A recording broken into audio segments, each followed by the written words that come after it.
यानंतर पुढे बघूयात एक मोठी बातमी। राष्ट्रवादी सोडल्यावरती सार्वजनिक कार्यक्रमात शरद पवार सचिन अहिर यांच्याकडे ढुंकूनही पाहत नव्हते।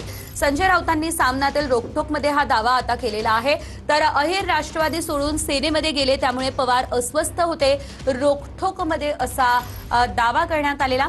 मी काय द्यायचं बाकी ठेवलं होतं, पवार राऊतांना म्हणाले, असं रोखठोकमध्ये म्हटलंय। तर आपण पाहतोय सार्वजनिक कार्यक्रमांमध्ये शरद पवार अहिरांकडे पाहतही नव्हते, असं त्यांनी म्हटलंय। संजय राऊतांनी सामनातील रोखठोकमध्ये हा दावा आता केलेला आहे। अहिर राष्ट्रवादी सोडून सेनेत गेल्यानं पवार अस्वस्थ होते। राष्ट्रवादी सोडल्यानंतर सार्वजनिक कार्यक्रमात शरद पवार सचिन अहिरांकडे ढुंकूनही बघत नव्हते। सचिन अहिर राष्ट्रवादी काँग्रेसमधून फुटले तेव्हा शिवसेनेत आनंदाचं वातावरण होतं। राऊतांचा रोखठोकमध्ये नेमका दावा काय आहे आपण आपल्या टेलिव्हिजन स्क्रीनवर पाहतोय। आणि त्यावेळी संसदेचं अधिवेशन सुरू होतं। अहिर फुटले हे पवारांना सांगितलं तेव्हा त्यांच्या चेहऱ्यावरची अस्वस्थता मला जाणवली। मी त्याला काय द्यायचं बाकी ठेवलं होतं, सर्व काही दिलं, असं ते म्हणाले। पुढे अनेक दिवस सार्वजनिक कार्यक्रमांमध्ये पवार हे अहिरांकडे ढुंकूनही पाहत नव्हते। त्यांच्या दृष्टीने तो विश्वासघात होता।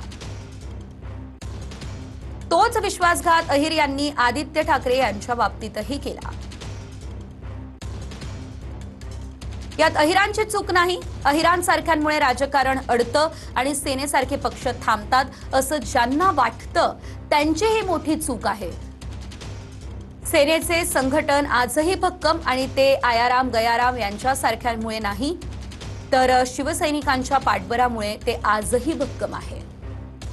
अहिर यांचा पराभव वरळी मतदारसंघात सेनेचे सुनील शिंदे यांनी केला होता।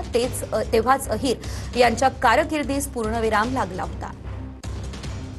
मात्र शिवसेनेने अहिर यांना जीवदान दिलं, आमदार केलं।